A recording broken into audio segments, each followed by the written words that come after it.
Hello everyone, myself Anup on behalf of IIA Madras chapter. I welcome you all for this session. So the topic for the day is flowcharting and business process mapping. And today we are having a very talented and versatile speaker, Mr. Abilash Suresh. So Mr. Abilash Suresh is a assistant manager with risk advisory practice of Deloitte India Chennai office. And he is also a chartered accountant with overall 4 years of experience across the industries. So thanks Abhilash for accepting our invite for this session and coming down here, and also wishing all the participants a happy learning session. Over to you, Abhilash. Thank you so much, Anup. A very warm good evening. Flowcharts. What does the word flowcharts bring to our mind? We're immediately thinking of various things, right? Processes, sub-processes, process diagrams, so many softwares to do process diagrams, risk mapping, gap advisories, everything, right? And encompassing all this internal audit. But are flowcharts and internal audit related? How did they start?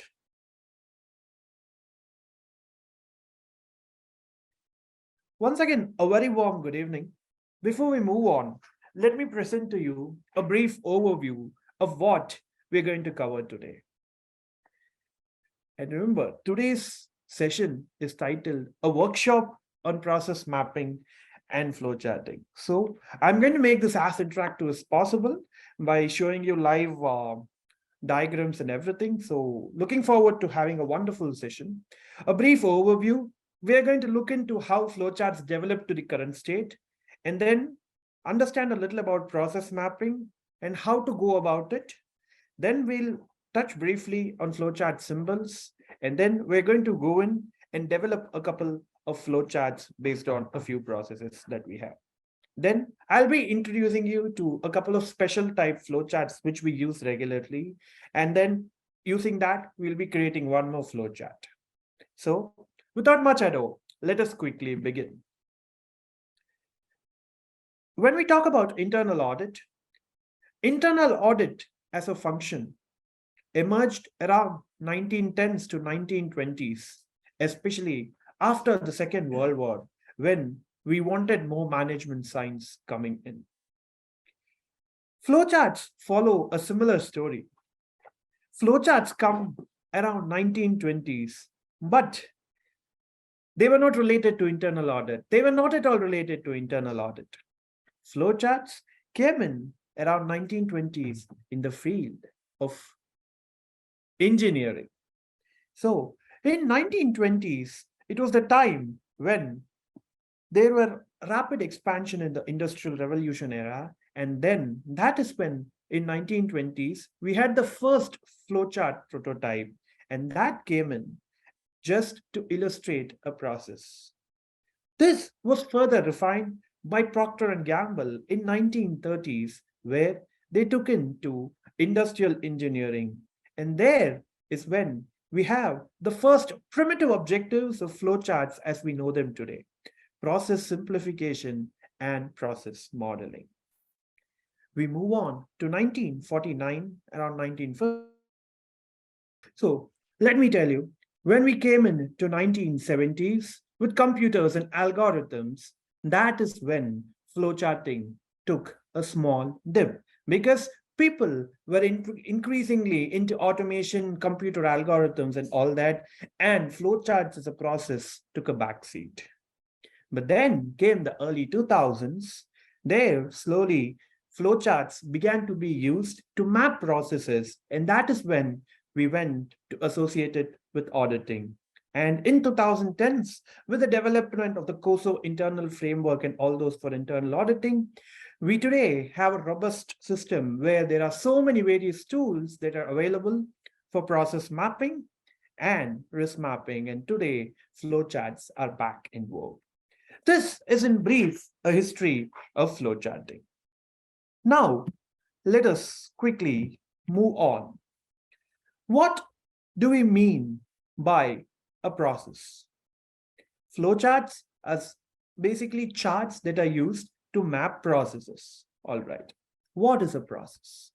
A process is nothing but a series of simple steps that we take and give an output. These are not restricted necessarily to business. Even in our personal life, we use these processes a lot. From in the morning to the night, we have various processes that we enact, such as making a pot of coffee, coming in, and so many things, reporting to work. So now let us go over and understand a real world example. So many of us would have definitely faced this issue, right? We give a password and we forget it. How we would have clicked the forgotten password option numerous times. How many of us know that that is actually a big process behind what happens after you click the forgotten password? So, the general steps that we know, let me briefly put it into you. Once we click on the forgotten password option, it goes in, checks if the account exists. And if the account exists, then we go to a password reset mail and all. But if the account does not exist, it returns an error saying invalid credentials. That is something all of us would have faced. And now, when we go on, the account exists, then we get a generate password reset mail. And using that mail or OTP, as the case may be, we go in, we reset the password. Then we take it, we save the new password. The new password is also saved in the database of the administrator, and then the password change is done successfully. This is the broad process that we follow whenever we want to change a password. And that is what I have tried to illustrate here in the form of a flowchart.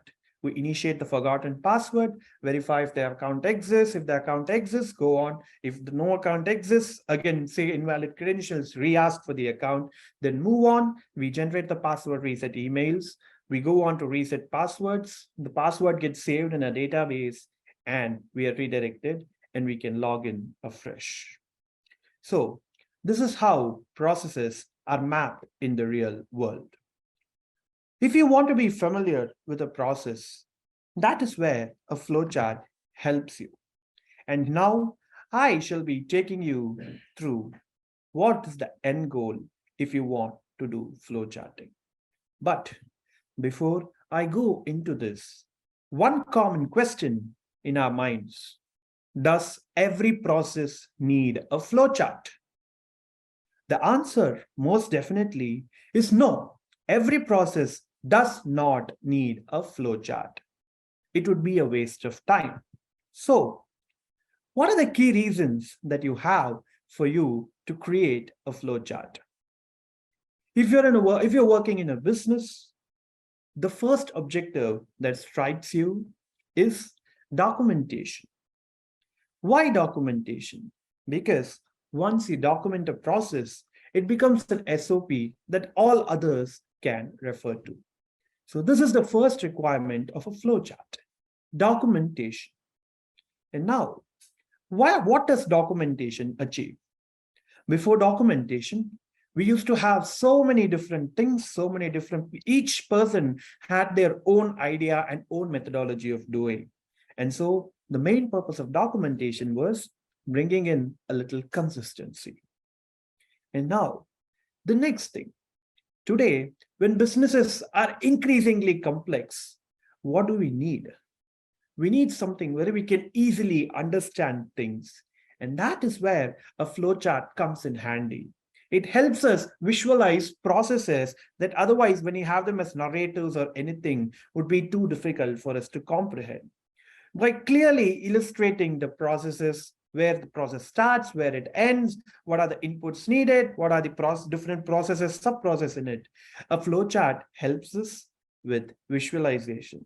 If I may go so far, it makes a process less scary. And now, let us move on to the third and most important part. We document processes, we visualize processes. But what is the ultimate objective for us to do all these things? That objective for us is to ensure that that process becomes better, that process becomes more optimized. And that is where a flowchart helps us. We Using a flowchart, we can go in, we can identify what are the gaps that the process has, what are the possible inefficiencies. Sometimes we might see through a visual flowchart that in a process we have various repetitive tasks that could be combined. This might have otherwise escaped us, but when we look in a broad picture, we can see yes, so many processes are repetitive and we can combine them to make the process more efficient. And so these are the three major requirements for why a flowchart should be done. One, documentation, bring in consistency to processes and SOPs. The second thing is to visualize a process better and understand it better. And finally, identifying gaps and inefficiencies to promote process optimization. And so now that we have seen why we need a flowchart, how are we going to go about the flowcharting process? And so today, I'm going to take you through a few easy steps that we can use to ensure that we create a robust flowchart. And now, the first step is something which we have already covered. The first step is understanding the end goal. You want to have a clear understanding of what the end goal is. As I talked a little early on, three major items come here into play: documentation, visualization, and identifying inefficiencies within the process. You have to ask yourself, why? Why am I creating this process flowchart? Just doing it for every process obviously won't make sense, right? So have a clear understanding of the why, the end goal for why you need a flowchart, and ensure you answer these three subpoints: the documentation part, the visualization, and the gaps and inefficiencies. And now let me move on to the second step. And this perhaps is the most important step that I want to cover today. Determine the scope. How important is a scope? Today, when we have in so complex a business, all processes in a business are intertwined. Each process is going to overlap and go into the other processes, creating a complex process map. So the most important step is to determine the scope. For example, let us take a very simple example. Today, the HR and payroll function. When we take in the HR and payroll function, the compensation part, especially, the compensation part has an intricate relationship with the finance department because the finance team is the one who goes on to approve the payments of compensation. But when we are focusing on the HR and payroll function, we did not go into detail on how the finance team processes. We just put in saying, we just mentioned saying finance team processes, and that is it, because our focus is on the HR and payroll part. And that is the first important thing. Identify the process that you want to focus on. And that brings me to my second subpoint: define your boundaries. Why do I say define your boundaries? Today, when you take up any process, that process can have increasing sub-processes. Ensure that you know the level of detail to which you want to go to. For example, top management might be happy with a high-level overview, and you can just present it to them high level. And the second thing is, if you go into middle management, they will want operation level view. So ensure that your boundaries are well defined. And finally, relating the end goal with the scope. Ensure that your processes are aligned with your scope, because that is what ensures that you answer the why of your flowcharting, the end goal. And now let me move on to another important step. The third step, you might ask me, what is there to brainstorm in a process mapping? We go, we listen to people, the stakeholders describing the process, we jot them down, we map them. What is there to brainstorm? I beg to differ there. The first thing in that particular step is meet with users of the process and not management. Let me tell you why. Because management tells you how a process should be ideally done, whereas the users on the field show you how it is done. So, if you are to map a process as it is done, ensure that you meet with the users. And now let us go on to the second thing. This is something which I enjoy. Use sticky notes, or on your laptops, you can have the sticky notes option because you can jot the processes as people tell them, and then you can move them around to ensure that the sequence fits in. Which brings me to the third thing: move and adjust to sequence. Why is this important? Today, people, when they describe processes to you, they might not be able to recollect all the things that they do in one go, which is very common. So, as you use sticky notes and as you sequence processes, the gaps that are there in the middle will eventually be known to you. So, when these gaps are known, you can go back to the users and you can check with them what are the gaps there and how they address that. And that is where the brainstorming part comes. When you sit as your team and you analyze these, and when the gaps become apparent, that is when you can go back to the users and complete the process. And the final is documentation. Ensure that you take a picture of the work that you have done here for your end result documentation. And now, let me go on to another important step. We know the process, we know everything, but what is missing? The owners of the process. Why are owners important? Today, we have seen that we have so many conflicts in user access management. People have both maker and checker access, to name the most basic of all things. Like this, when you go and identify owners, that is when you get to know whether the maker checker concept is followed, whether there is no conflict of interest, and all these. So that is where identifying owners becomes very important. Why here? Sometimes what happens is when the processes are not well documented, people might think another person is doing that process, and that other person will think this person is doing that process. And here is where identifying owners helps to stream out those inefficiencies. And so, once the owners are identified, then walk through each task, each sub process with the owners, and you will get a clear idea of how the sub processes are done. Now, the third most important step is, of course, validating what we have done. Once you map the owners and walk through each sub process, you ensure that you check again with people that what you have documented is correct. And then finally, what you do is there might be some people who are put as owners, but they do not attend your meetings and everything. Take note of them so that we can identify if there are any inconsistencies in that later on. And with this, let us move on to step 5. Step 5 is perhaps one of the most important steps in this process. You might wonder, don't be afraid of making mistakes. What does that mean? Let me take you through what step 5 entails. Now you have all the sub processes, all the processes mapped to owners, but you do not know if the sequence that you did get in was the current sequence or not. And this is where, as an extension of the brainstorming step, you step in, you ensure that all these processes and sub processes are sequenced properly. When we do process mapping, let me tell you, this is one of the most common mistakes that many of us make.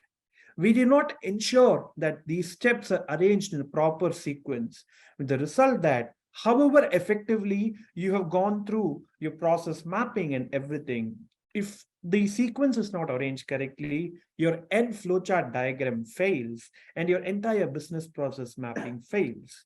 So ensure that each step is put into sequence. Consult with people, consult with the users of the process, and that is where even if you make mistakes, it's fine. You ensure that the sequence is done correctly.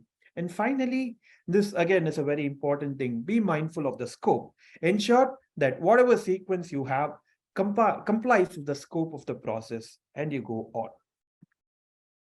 And now, when I move on to step six is perhaps the penultimate step.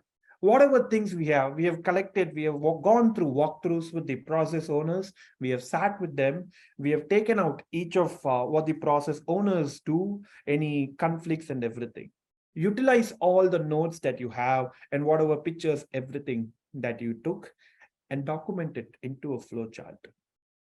Here, one important thing that I would like to tell you is even though tools are necessary, the kind of tool that you use is not exactly important. Today, we have a lot of user friendly tools in the market, from paid software such as Microsoft Visio and Lucidchart to free software such as diagrams.net.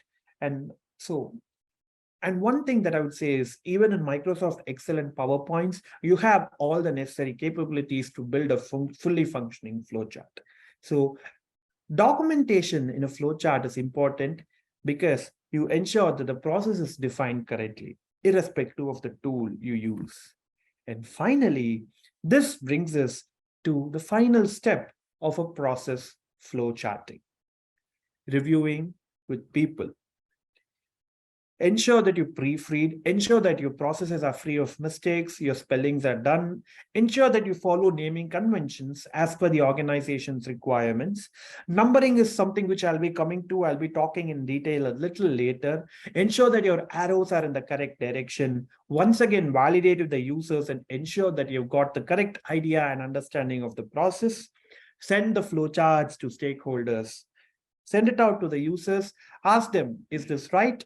Else, please correct it. They let them correct and make adjustments as necessary. And that is how you build a fully functioning flowchart. So now we have covered a little on what are the steps that we have for creating a robust flowchart. In the next 10 minutes or so, quickly, let me take you through what are the basic symbols that we use in a flowchart. And then we will go on to analyzing case studies and actually creating flowcharts. So let me take you to the first symbol. This is called the start and end symbol. We represent it usually using the oval shape or the elongated oval shape. And this is always used to signify the start or end of any particular process. For example, let me tell you, whenever you start a process, ensure that you start on the left-hand side, topmost corner. And why? Because whenever you start, our eyes are accustomed to scanning from top to bottom and left to right. So starting in a separate line on the top left-hand side ensures that people have a clear visibility as to where the processes start. And then ending, always end, try to end as far as possible on the bottom right hand side. If we have overflows, we can move to the next page, but try to end wherever practically. Once again, because people will have a clear understanding of how the flowchart is mapped. The next symbol that I wanted to talk to you about is something very basic, and yet these cause a lot of confusions. The arrows in a flowchart. Ensure that all the arrows from start to end are sequenced correctly, because even one small change in the direction of an arrow can cause unnecessary confusion in your flowchart and render the process ineffective. The third thing, the most important part of any flowchart, and this is called the process. We represent it using a square or a rectangle or with a rounded edge where possible. And this represents the actual processes in a flowchart. When you type in the process, ensure that you be brief, ensure that you just make an overview of the process and try to compress it to 3 or 4 words so that you can have a clear understanding. Putting the entire process description there is not going to help you because it will make things more confusing. So ensure that you clearly identify what the process is and condense it into 2 or 3 lines. And so I've covered 3 symbols for you: the start and end symbol, the arrows, and the processes. These 3 are the basics of any flowchart. And let me tell you, these 3 are enough for you to create basic flowcharts. But today, as we go on, we have other symbols that help us define certain other categories that we might need. And what are these symbols? Let us go over these symbols quickly. The first and most important extended symbols is the decision symbol. This is something we are all familiar with. Always a decision symbol is represented by this diamond, and it has two or more branches depending on the number of answers possible. Yes, minimum two branches need to be, because if there is only one branch, it is not a decision, it becomes a process. Please remember that. So a decision symbol, yes or no, comes in. Let me move on to the next thing. A parallelogram generally represents an input or an output. For example, a process that is triggered with a mail to a customer. So here, that customer has to click on the mail, open it and click on it, and that is when the process starts. So the input here is how the customer opens the mail. So that is an input, and that is represented as a parallelogram. And then sometimes for mathematical process especially, we always have a different defined output. And that output is also stated using a parallelogram. You might ask me, why do inputs and outputs have the same symbols? We have to differentiate between inputs and outputs based on the areas where they are placed. Inputs are more likely to be placed either at the beginning or in the middle of processes, while outputs are generally placed towards the end of the process. So this is how we differentiate whether a parallelogram has an input or an output. And now the last few symbols that I have for you. Today, we have automated processes, which means we have databases that store information. For example, the reset password example that I used, whatever new password you're given is going to be stored in a database of the company. And that is where, to indicate where data is stored, we use the middle symbol, the database symbol, which is a cylinder. The first symbol, so in case any companies have manual purchase orders or so and so, we use this symbol to show that there is a manual document involved in the process. And the last symbol on the right is called as the stored data symbol. What is a stored data symbol? A stored data symbol is used to tell that in any stage of that particular process, we have stored some data, and that indicates where the data is stored, whether in a database or manually. So these are the three storage symbols that we commonly use. And final is display symbol. I told you, remember, when you have a process, you have to ensure that you are brief. Here, you can use this display symbol to ensure that you describe the process more in length as you want. And the second symbol is the delay symbol, where wherever any particular thing where you have any delay in the process, you can use it to state that this process is delayed and will continue only after all. And the final symbol is perhaps the most important symbol. Today, as we have increasingly complex processes, the connector symbol is used to bridge processes and connect between one process to the another. And so these are the symbols that I wanted to cover today. Now, let us look at the example that I first gave you of how we forgot our password and how we reset it. Let us try connecting these symbols to how a flowchart is constructed. The first, always remember, we start with the oval symbol that recognizes start, and the start symbol is placed distinctively up. The second thing is the first process that we do, initiate the forgotten password. So we click on initiate forgotten password. That is the first processes. And that automatically goes on to the next process, right? Verify whether the account is existing. And then there we have a decision to make. Does the account exist? Yes or no? And yes, we go on further in the process, but no, we have to go back. No is then put as account not found error. And why is that in a parallelogram? Because that is where an input is again needed to enter the valid credentials. Once the account existence is verified, we go on to the yes part. And there, what do we do? Again, the generate password reset email is done. And why is it in a parallelogram? because the password is an input that the user gives at that stage, and then the password is reset. That is the process. And then what happens?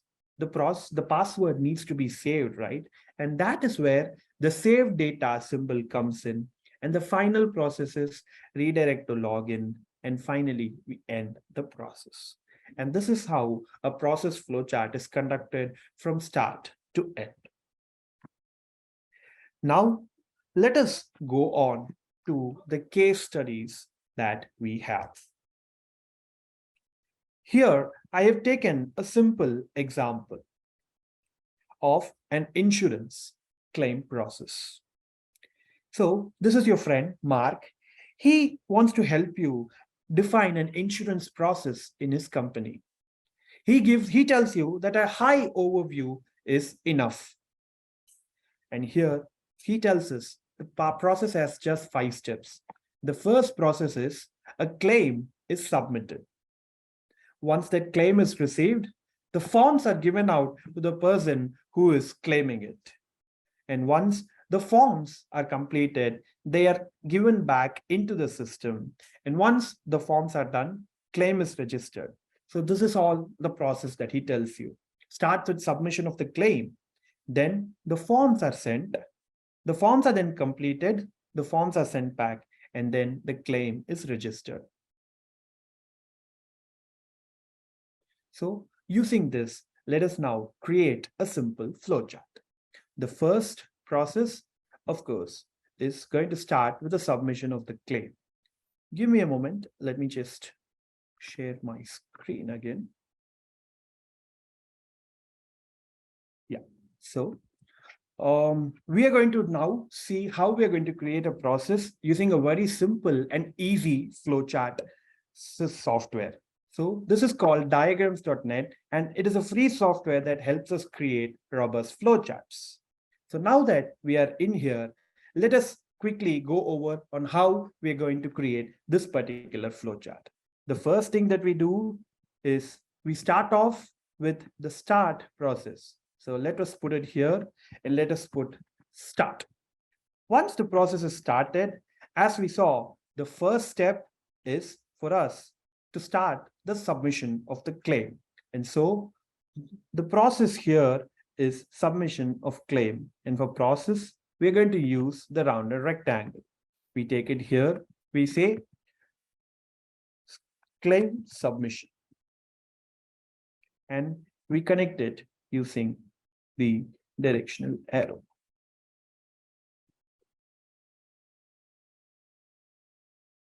So let us connect it.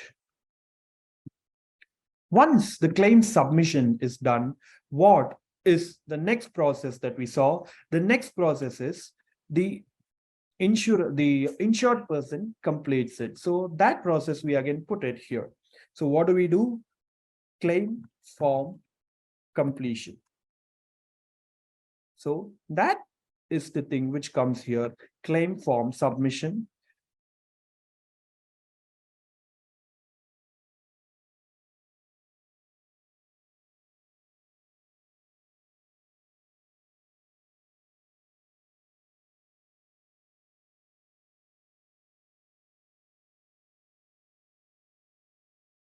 Okay.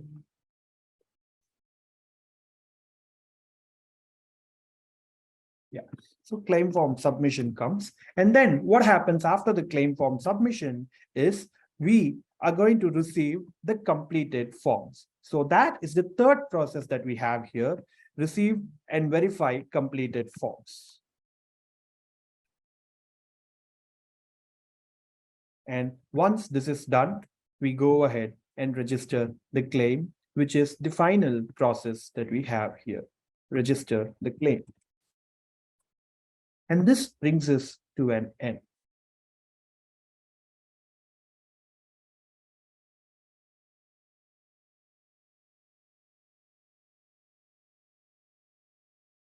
And with this, we go to the end of the process where we click the end.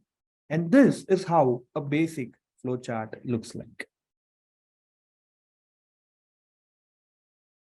Now we have covered in brief a high level view of the insurance process where we have taken claim submission, claim form completion, we receive, verify the claims, the register claims, and the process is at an end now.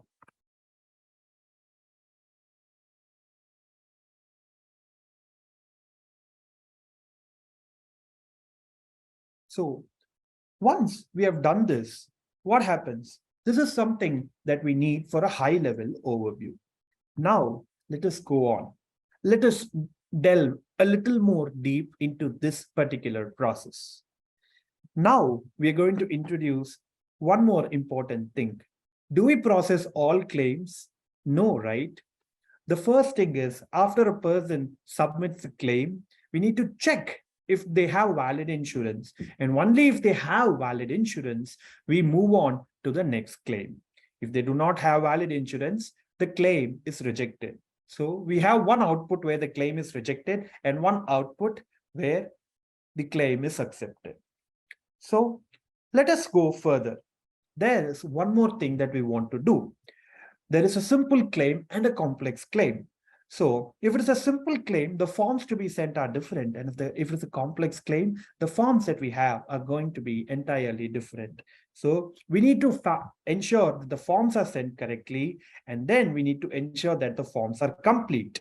If the forms are not complete, there again, a rejection has to happen.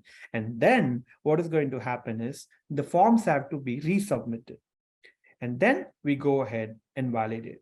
So now we go in a little detail over here. So let us check what and how to do this. What we have to do is we have to ensure that they have valid insurance, yes or no, and we need to ensure that simple and complex forms are now bridged into this particular process. Let us now go back to our diagram and see how we can improve this particular process. So now what we are going to do is once the claim is submitted here we are going to inject an additional process where we are going to see if the claim is valid or not. So let us move this diagram a little and create one sub-process over here.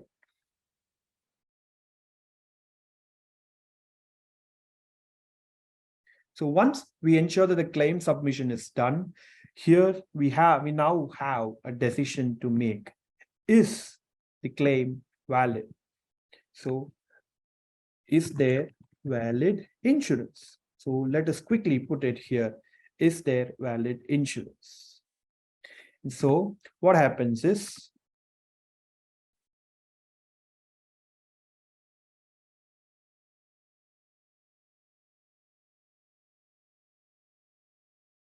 there valid insurance is the question that we face.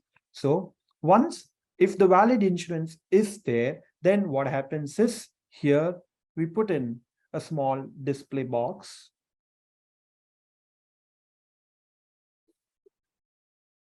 We say yes, and the process can move on.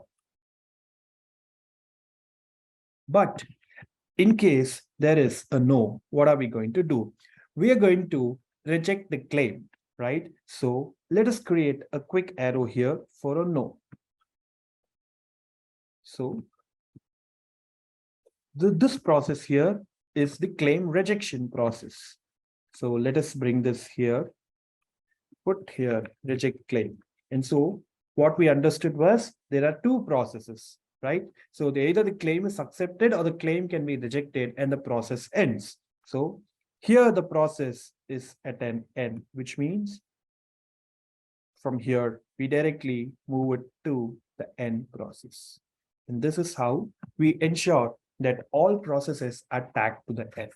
Now, the next question that we had was once the claim form is given, we need to check the claim severity, whether the claim is a simple one or a complex one. All right. So what we do is we create here one small subdivision.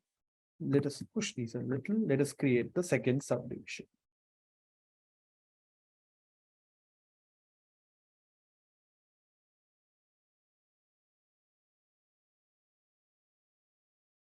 We do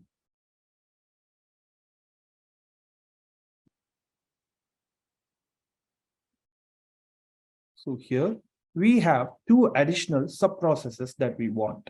The first thing is a simple claim, and the second thing is called a complex claim. So let us position them here, and based on this, then what we do, we as usual receive and verify the completed forms and do it. So here what we do is goes here, it goes here, and then from here we bridge it to receiving and verifying. And this is how now the completed flowchart looks like. We start, we have a claim submission. There, we check whether the insurance is valid. If the insurance is valid, then we move on to the claim form completion. But if the insurance is not valid, we reject it and the process ends there. Once we ensure that the form is there, then we check if it is a simple or complex claim. And then what we do, we verify the completed forms, we register the claim, and the process is at an end. So now we have turned a simple flowchart into a complex flowchart where we have decisions to make and where we use beyond the basic flowchart symbols. So this is how you do a flowchart process. Before we now move on, let us go back and see. Now I'm going to introduce a very distinct type of flowchart. What do we see in this particular picture over here? Swimmers who are swimming in various lanes, right? And that is where we get the name of this particular flowchart. And this is called a swim lane flowchart. What is a swim lane flowchart? Let us go a little deeper into what a swim lane flowchart is. A swim lane flowchart, as the name suggests, is derived from a swimming pool where we have lanes and where each is represented in a different swimmer. So the inner rectangles that we have here, these are called lanes, and the overall it is called as a window. And why do we use this? To ensure that the owners are mapped clearly. Let me tell you one very let us take the example that I previously gave of resetting the password. Here we have two distinct persons. One is the person, user, who has forgotten the password and he has certain actions to make, while the second is the system administrator in the backside who has certain actions to make. Here, what we do is we clearly ensure that we pin the responsibility of each task to its owner. So this avoids conflict of interest. Let us quickly see what the user does. When we take in a user, he first initiates the forgotten password, click, and then what happens is he also verifies whether his account is existing. That is, he enters the credentials. And from there, it moves on to the system administrator who checks if the account exists. And if the account does not exist, he returns it back upwards to the user domain. If the account exists, what the administrator has to do, he has to generate the password reset mail. And once that is generated, it moves back to the domain of the user where the password is reset. And then what happens is the system administrator is tasked with saving the new password and redirecting the user to log on, and there the process ends. Why is a swim lane flowchart useful? A swim lane flowchart is useful because in this particular type of flowchart, what happens is we ensure that the process owners are clearly mapped to each process so that we have direct responsibility. This helps in us mapping controls directly and ensuring that there is no conflict of interest or maker checker conflict and all those things. So this is how a swim lane flowchart is useful. And now let me take you through yet another important aspect in a flowchart. As I said before, we can have various scopes in a flowchart. Various scopes in a flowchart whereby each process can delve further and further and further into various other sub-processes, right? So how do we ensure that our flowchart is numbered correctly?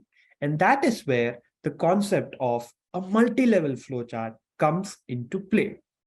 So let us quickly see how we ensure that our flowcharts are numbered correctly. When we have overall high-level overview, ensure that you number them accordingly as 1, 2, 3, 4 or alphabets A, B, C, D and place them in the top. And then for each and every process that you subdivide, ensure that you name them correctly. In this particular example, I have taken one example of where a customer places an order, where we receive the payment from the customer and the order or delivery of goods is fulfilled. It's a very simple process. It has three main processes. The customer places the order, the customer is charged money, and the order is fulfilled. So, in place the order, what can happen? The first thing is, yes, greet the customer, request the order, and then you have to enter the order items into your ERP, and then whether there are additional items, no, and then you move on to the second process. What can happen further? This is more behavioral, but if we want to take the first process into a little more detail, you ensure that you smile warmly at the customer, you greet them properly, then you tell them any discounts or things that are available, whether they are interested, provide specials, and then you request a revised order, and then you go on. So ensure that whenever you have a full process, you have to ensure that each level is marked correctly. Otherwise, this is going to lead to unnecessary confusion.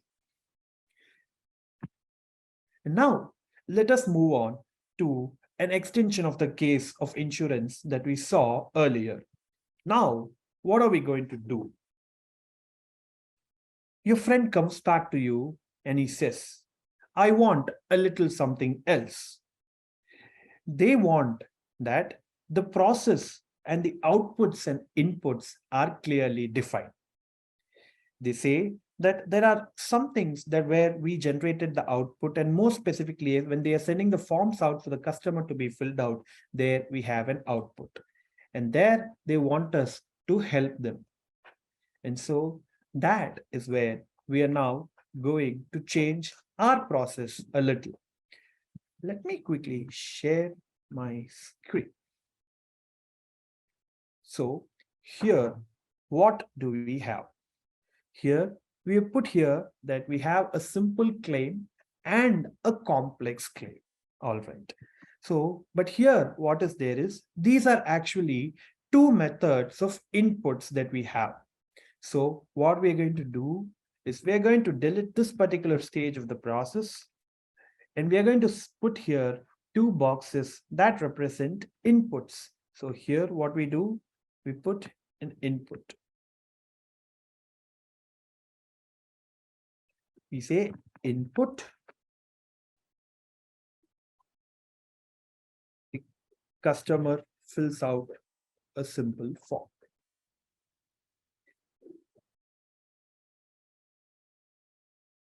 Similarly, what are we going to do in the other side? Here again, there is an input. So here what the input is, the customer fills out a complex form. And so this is how we ensure that our inputs and outputs are clearly mapped.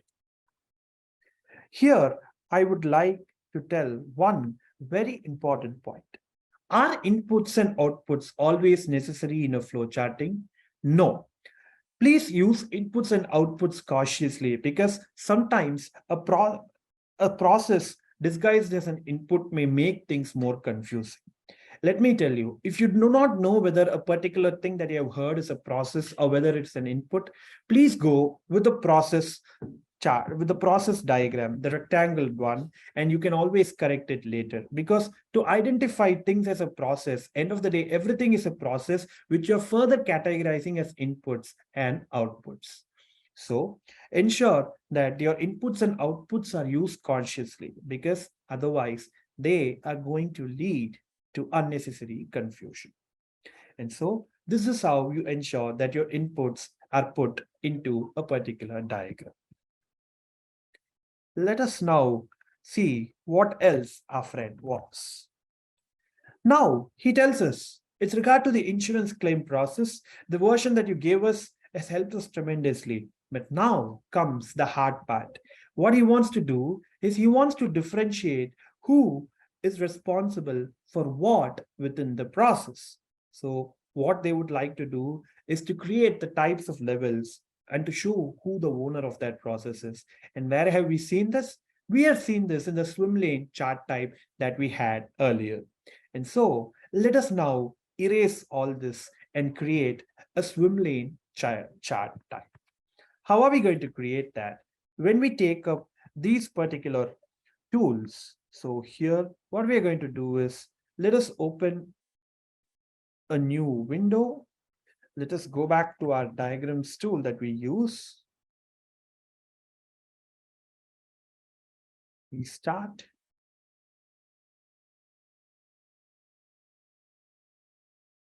So let us create a new diagram, and here I'm going to tell you, see, these are the various charts or diagrams that you can use. And now what we do,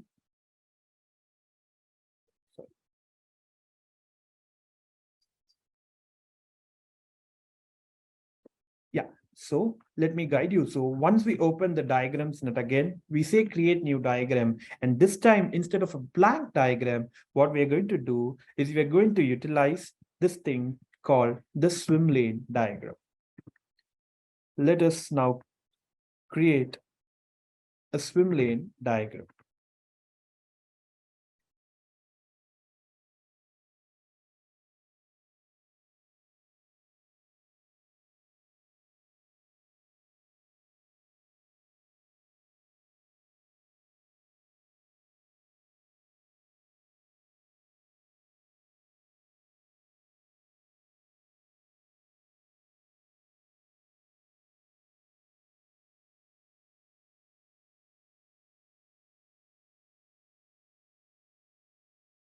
All right. So for some reason, no problem. Let us create the diagram here itself. We'll be able to create it in a normal thing itself. So let us create the swim line diagram here quickly.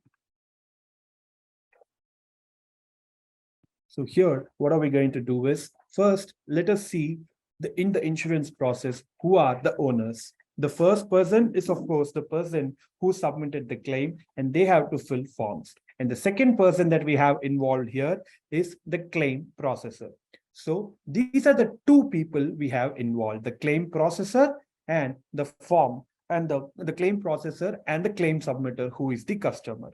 So let us now create a small rectangle where we're going to define the first thing to be the claim, the customer, who is the claim submitter. And then the other person is we're going to have the claim processor from the insurance company. So let us have these two people here. Now that we have established who our two major parties in this particular process are, now what are we going to do is we're going to identify what processes are there here. So the first thing, as usual, we start with the start process. And what is the starting point here? We start off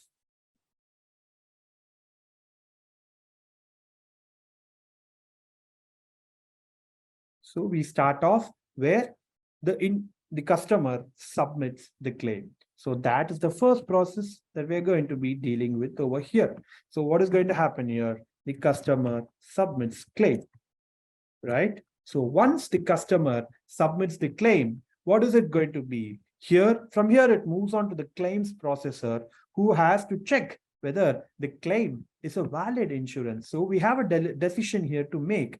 Is the claim valid or not, right? So we put it here. Is the claim valid or not? So if the claim is not valid, what do we do? So here again, we have a process which states that the claim is not valid. And once the claim is not valid, what is going to happen? We reject the claim. Claim rejected, and the process moves to an end. The process ends right here.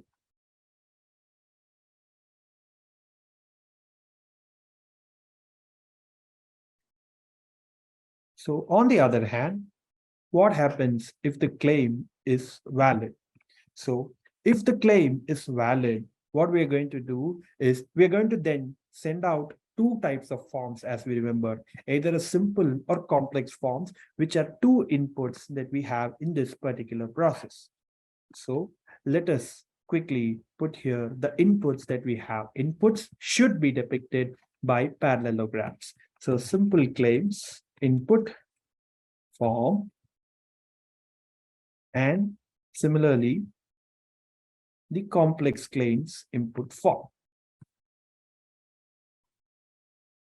Now that this is done, what are we going to see? So once this is done, let us put these here. Let us put these. Yeah. Let us put this here. Once this is done, what is going to happen is the forms are to be completed by the customer. So from here, we go back to the customer domain where we say the customer has to complete the forms fully. So once the forms are complete, once this is done, so both of these are going to be mapped over here. So once this is done, what is going to happen is the customer has to submit the forms. So let us put it here saying the customer has to submit the forms. What happens once the forms are submitted as we saw? So once the forms are submitted, now it comes back to the insurer to ensure that the forms are complete. So here we have another process or checking whether the forms are complete. But let me pause here. Are we sure this is a process? Forms are complete. It has a decision to make. If the forms are complete, the claims will move on. But if the forms are not complete, the claim has to be rejected and returned back to the customer. So what are we going to do here?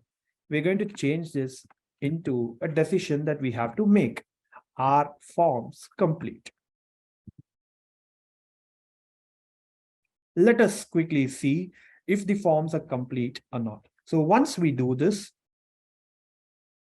are the forms complete? Then if it is a yes, what happens? We go in. 1 minute, let me just scroll. Yeah. If the forms are complete, what happens is here we say, yes, the forms are complete. And now this is going to be stored in our database. So here we put the database symbol to indicate that the forms are stored in our database. And then what happens is the claim is processed. And the process ends. Right?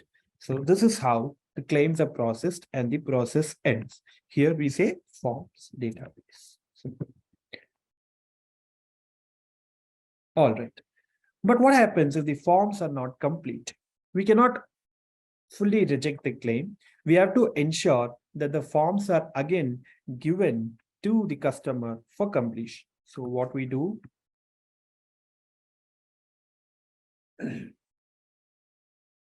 now take up this particular thing. Are forms complete? No. So here we put a process saying return the forms back to customer.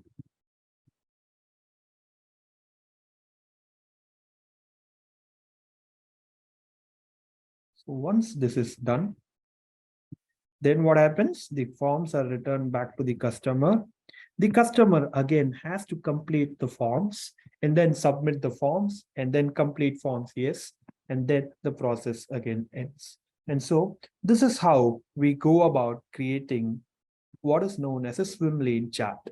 Please note that here what we have done is we have laid out all the data that we want clearly mapped to each individual. So the claim starts with the customer who submits the claim and then proceeds to the processor who ensures that it is valid or not. And then we see that the form now has to be completed back again by the customer. So we go back up. Then what happens is the form is submitted again. Then the forms are checked for completeness. Then the claim is processed. So this is how we create a swim lane diagram. Now, let us move on. We have talked about multi-level diagrams. So how are we going to create multi-level diagrams? Give me 1 minute. Let me create a new blank.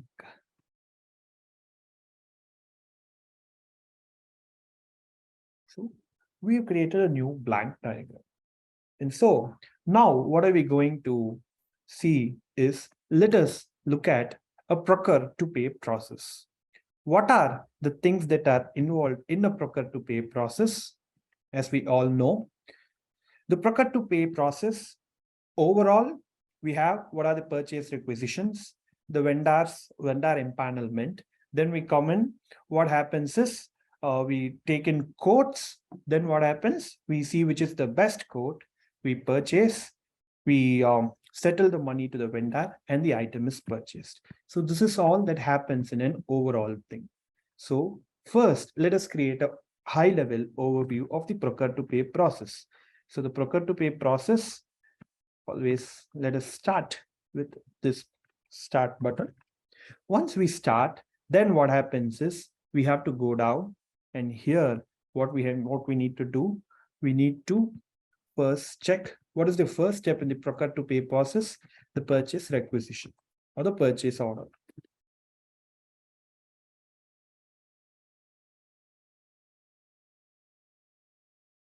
Once this is the purchase requisition, once this is done, then what happens is we place the purchase order.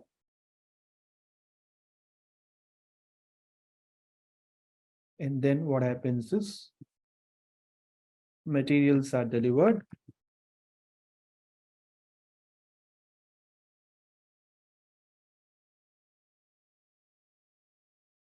Payment is made. This is what the overall, and the process ends over here.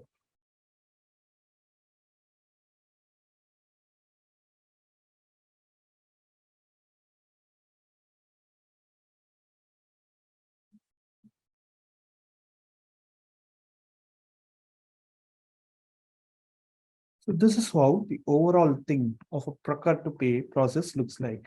Requisition, order, materials are delivered, and payment is made. But if we are going to look into each of these, for purchase requisition, we have various sub-processes. And what are these? Under purchase requisitions, the first thing is we send out multiple quotes. So since now we have sub-processes, what are we going to do? We are going to ensure that we name these processes at 1, purchase requisition, 2, purchase orders, 3, material delivery, and 4, payment process. So let us subdivide these processes like this.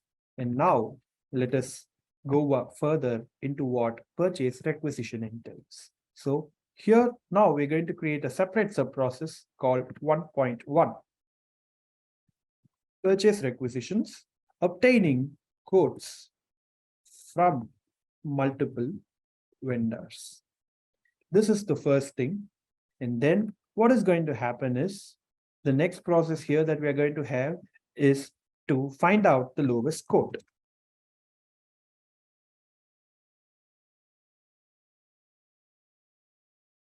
After finding out the lowest quote, then what we do, obtain approval from purchase head, and then this goes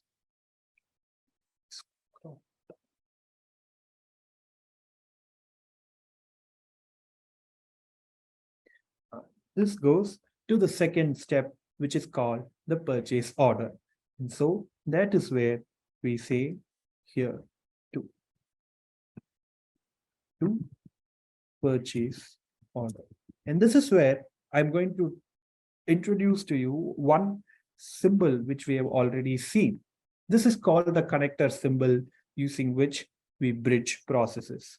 Since this going to the second process is something which you are already covered in the top, this is not the correct flow diagram that we should use. We're going to delete this and instead put this here saying to purchase order stage. So this is how you go into a multi-level flowchart. So once this is done, what happens next? From purchase order, are the materials directly delivered? Fair enough. That is a little straightforward. What is going to happen is the purchase order materials are delivered. But when we place the purchase order, there might be a possibility that the vendors might be one-time vendors. We might have other vendors. We might have temporary vendors and so many things, right? So what are we going to do? Here again, purchase order. Let us now move to the sub-processes that we're going to cover in the second step. So the first thing that we have to check is 2.1, vendors nature. So here we have a decision to make. So this is not the thing that we're going to use. We're going to use what is called the decision thing. And here we're going to take this here, put it as 2.1 and say vendors nature. Now, if it is going to be temporary or if it is going to be and it's not for the lack of a better word, permanent vendor or a temporary vendor. So permanent vendor, his names and codes will be already entered into our books. And if it is going to be a temporary vendor or a one-time vendor, then it is going to be just a one-time thing. So the process is going to differ slightly. So now what we're going to do is we're going to have a process. One-time vendor and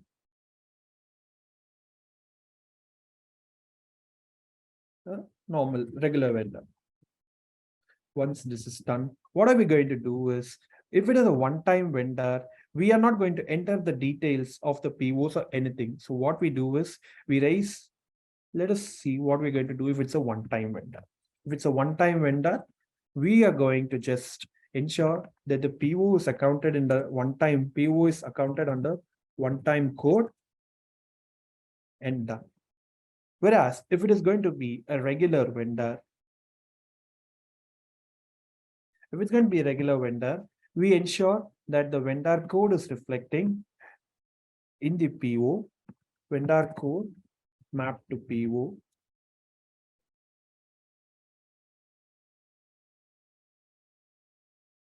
And then what we do is we place the order. So this brings us to step 3, which is called material ordering. So let us quickly create one more process here called material ordering. And this is going to be material ordering. And this leads us. So now what we're going to do is here, we are going to name this particular as 2.1A, and this is going to be 2.1B. And then what happens? Sorry, 2.11A. What happens here is this is going to be 2.1B and this is going to be 2.11B.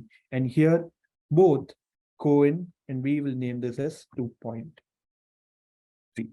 And this takes us to the third stage, which is going to be where the materials are delivered. So we issue a connector over here and take us on to the third stage, which is the material delivery stage.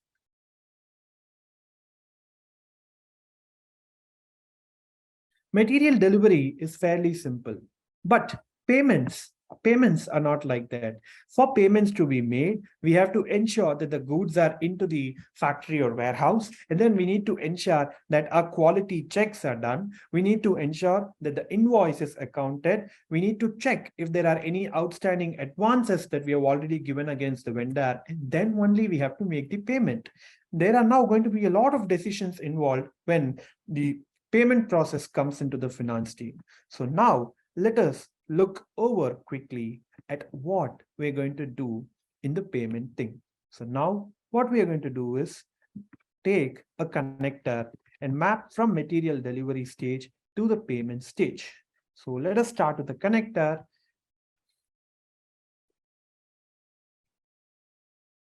payment stage. What do we do first thing is we ensure that the invoice is accounted. Sorry. Yeah. We ensure that the invoice is accounted. Let us quickly put it here. Invoice is accounted. All right. So once the invoice is accounted, then the next step here is to check for quality, whether the materials are cleared quality inspection. And here, what do we have? We have a decision to make whether the materials have been cleared by quality or not. So let us quickly put the decision symbol.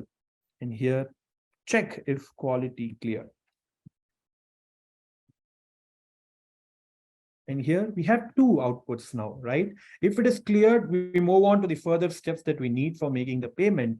And if it's not cleared, we need to reject and move on to creating a debit notes and all those. So let us see what happens here. Check if quality is cleared. Here we're going to have a yes and a no. So if quality is not clear, then what we're going to do, we are going to issue a debit note and the process is at an end. But if the quality has been cleared, then what we need to do, we need to now go on and make the payment.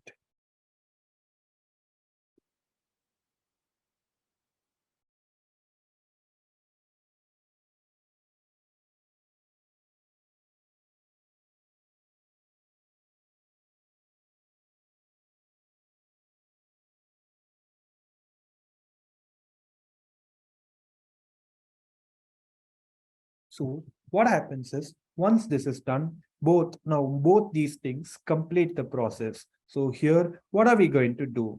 Are we going to end the process by putting an oval? No. Remember, we are in the payment stage. So what we do, we first account for them sequentially. 4.1, then 4.2 is check if quality is cleared, and 4.3 is make the payment. If quality is not cleared, here we have a sub process called 4.2a issuing debit. And this completes the process. But since we have already mapped it up, we are not going to end the process here. We're going to simply connect saying process ends here and connect it to the end. And this is how you create a multi-level flowchart for procedures that have a high-level overview first, and then we move on down into the various things that we have, the various sub-processes and details that we have. Let me just quickly go back to sharing my. Now, let us, in the final segment of our workshop here, today I've told that we have numerous software that we can use. So let me take you all through a few of the softwares. The first software that we have is called Lucidchart. Lucidchart is an easy to use and it's a free software on the internet. Let us go in and see how Lucidchart is structured.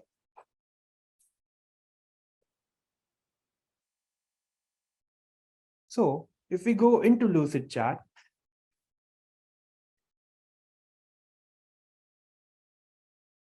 we're going to make a flowchart.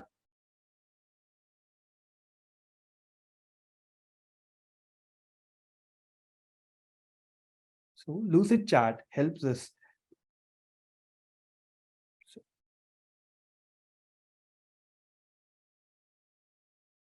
Yeah.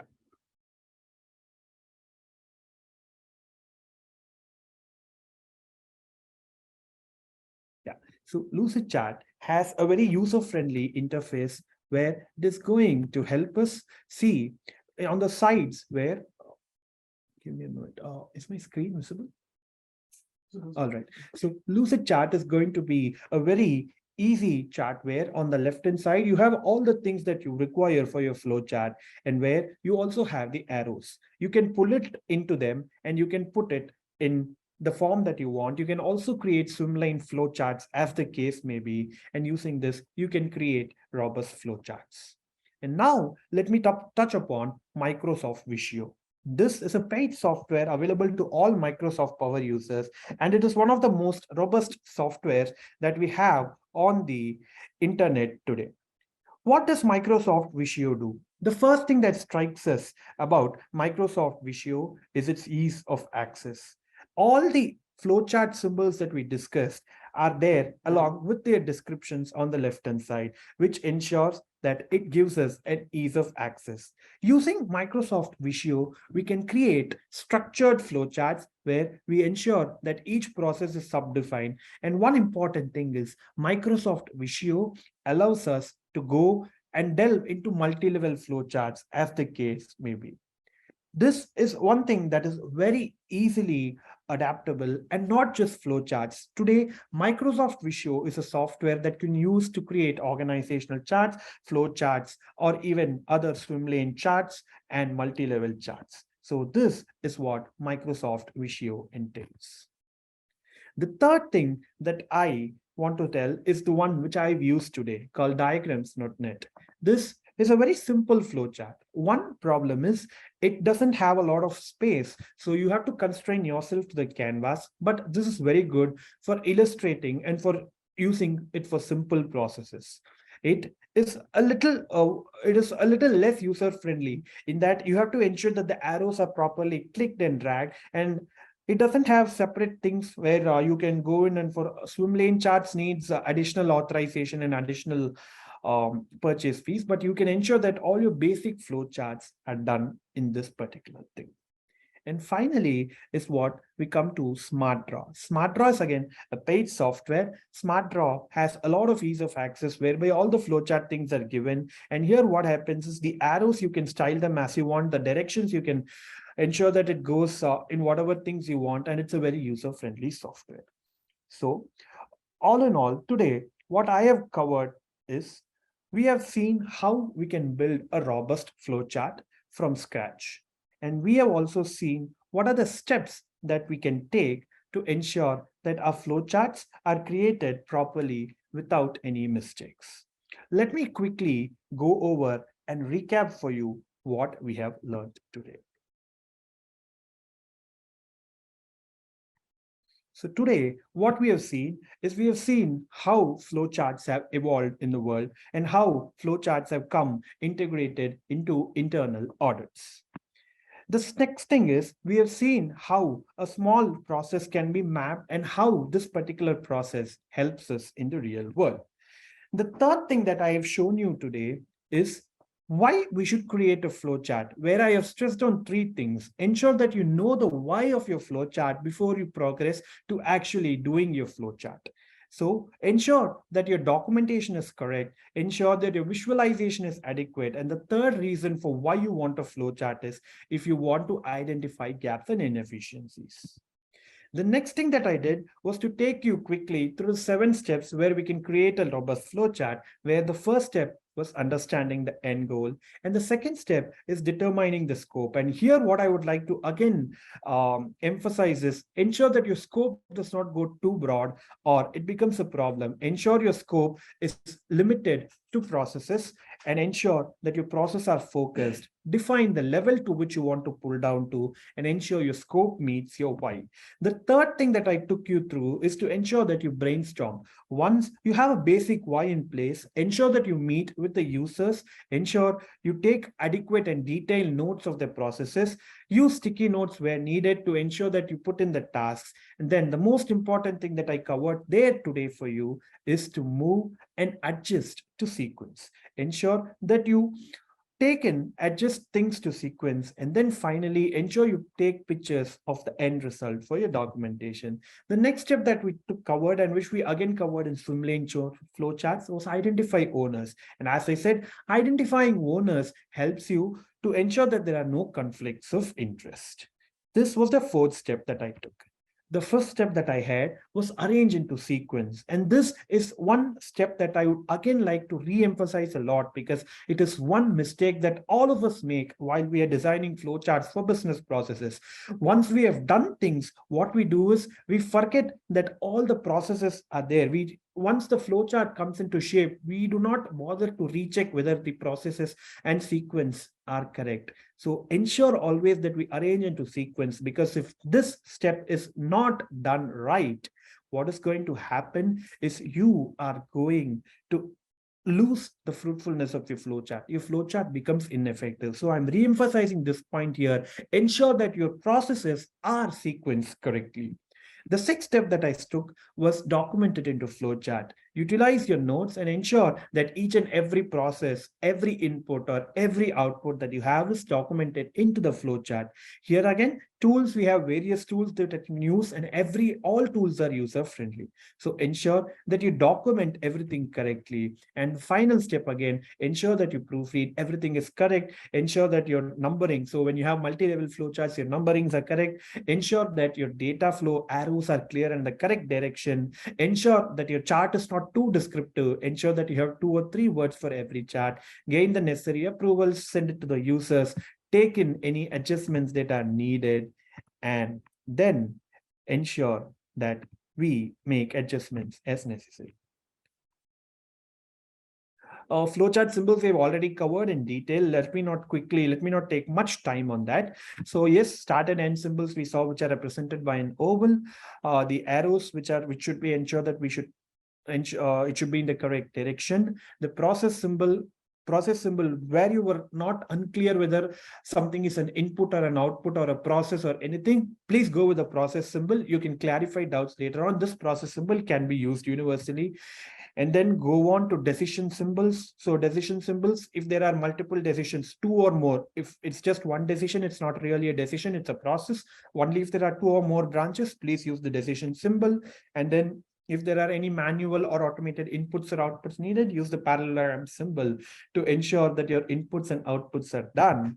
And then this storage symbols, based on what storage that you want, ensure that you put in the manual document database or stored data symbol, and the information symbol, the display symbol, where you want to give additional notes or details about a process, the delay symbol, you want to ensure, you want to highlight that there has to be some delay, and the connector symbol, which we used extensively. And so this is what we covered in our session today. The most important 2 types of charts that we covered in our presentation today was the swim lane flowchart and the multi-level flowchart. Swim lane flowchart, we have illustrated its benefits. It ensures that we map each and every process to one unique user, and we ensure that these processes have accountability and are clearly defined. It helps us to visualize things better. And then we go into a multi-level flowchart where, depending on the view, high-level view or any other view, we further drill down into what we need, and then we go in further drill down to as the level needs. And this is what we have covered in our case studies today. So let me now take in some question and answers. The first thing being, what is the difference between flowcharts and process maps? So the first thing that I want to tell is flowcharts and process maps are things that are very integral to each other. Flowcharting is the tool that is used to ensure that our processes are mapped correctly. So process maps are the end output, and flowcharting is the technique that we use to ensure that our processes are mapped correctly. So I hope that addresses the question of what is the particular difference between a flowchart and a process map. I repeat, so we had 2 topics, business process mapping and flow charting. So business process mapping, flow charting is an art for us to do business process mapping. So flowcharts, we have various symbols and techniques that give us the necessary process mapping that we would like to visualize. So this is what is going to happen. So any other questions from the audience? I'll be willing to please take it up.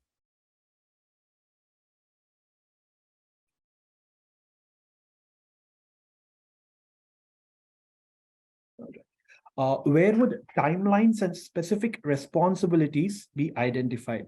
Are these flowcharts supposed to complement the detailed Word document which will identify this? Thank you. So the first thing that I would like to say is any process mapping that we do has two components. One is the flowchart that we use to visualize things, as I said, and the second thing is the narratives that I mentioned, which go into detail. So as far as the specific responsibilities go, these have been mapped in the swim lane flowchart to the process owners. As far as where would the timelines go, timelines, I would like to divide it here into two things: critical and non-critical timelines. So critical timelines, you're allowed to mention it on the flowchart map itself, putting the display symbol. And wherever the timelines are necessary to be in detail, there you go and put it in the details. So this is how you ensure that your timelines are adequately documented. How should we make the content in each of the boxes more crisper for easier understanding and clarity for the reader? So this is something which is a very important point. So let me stress on this a lot. How do we make the content? Flowchart itself is something that we create to ensure that we understand and visualize processes easily. How do we do that? We have to ensure that we understand each and every process better. Once you understand every process, let me suggest a small method on how you can be crisp to ensure that each process. Once you take detailed notes of the process, read to the process and see what the process is trying to achieve. What are the goals of the process? You will definitely able to condense what the goals of the process are into 2 or maximum 4 to 5 words. Put that there. Then once you start refining your processes, you're going to consult with your team, your stakeholders, and then you're going to also go back to the client where you're going to say, this is the thing I've created. Is this all right? So once that is there, they will give in their inputs, and using that, you can further refine. But for how we can make the content crisp, the first most important thing is have a clear understanding of the process. And then once you have a clear understanding of the process, ask yourself the why question. And then, yes, you can ensure that your process description is condensed to 3 or 4 words. Many clients want the next question. Many clients want a swim lane as it is easy to read, not too verbose. So see, swim lanes, yes, because they map each and every it is because they match each and everything to one particular owner. But today, when we are going to have increasingly complex processes, we are going to have each sub-process itself handled by 2 or 3 different owners. So a swim lane is not possible in every situation. Even though it definitely makes things easier for us, a swim lane is not the answer to, a swim lane chart is not the answer to all process diagrams. So where we have multiple owners and users, our regular process charts will be easier for us.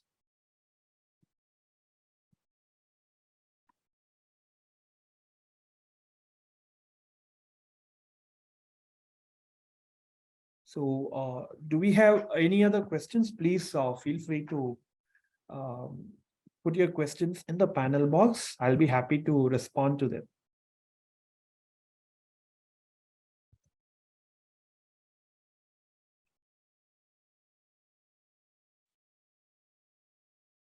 So Kavya, I can take this question with regards to recording. So if you are a member for IEA, we will be sharing the recording.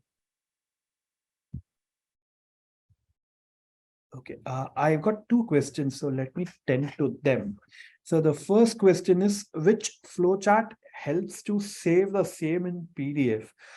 So all the free software that we can use, or Microsoft Visio, if we have Microsoft Visio access, so 1 minute, sorry. Yeah. So if we have Microsoft Visio access, or if we also have this Lucid Chat or the diagrams.net, you can save these in the form of a PDF and extract it. That is not a problem. And the next question, a very interesting question that I have is, are data flow diagrams and process flow charts similar? See, I would say definitely not, because the nature of both data flow diagrams and flowchart itself, the objective is different. Flowchart basically represents a pictorial process, but data flow you use exclusively only for illustrating how data flows. Like, so data flow is more concerned with information flow and not process flow. Therein lies the main difference between a flowchart and a data flow diagram.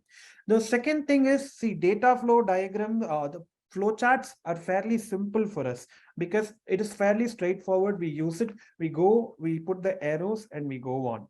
But whereas for a data flow, that is not the case. Information can go in a loop, it can go out, it can come in. So data flow diagrams are inherently more complex. And the final piece of difference is, for a flowchart is more oriented with the physical processes, but a data flow diagram is abstract in that it goes in only for information flow. It's more on the soft side. So these are the major differences between data flow diagram and a flowchart. What are the questions?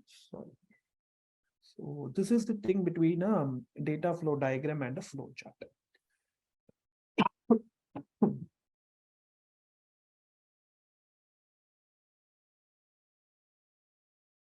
Any other? Okay. Think I have answered all the questions. Narratives.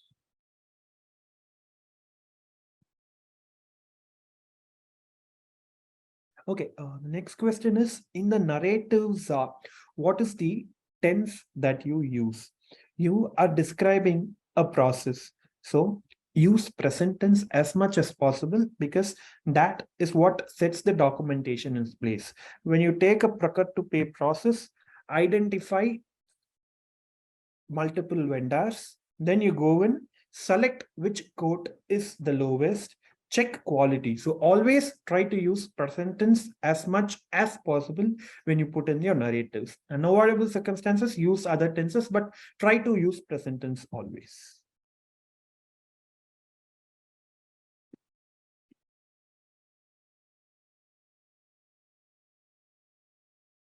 So if you do have any questions, please, you can feel free to connect. I think now I can hand it over back to Anup. Anup.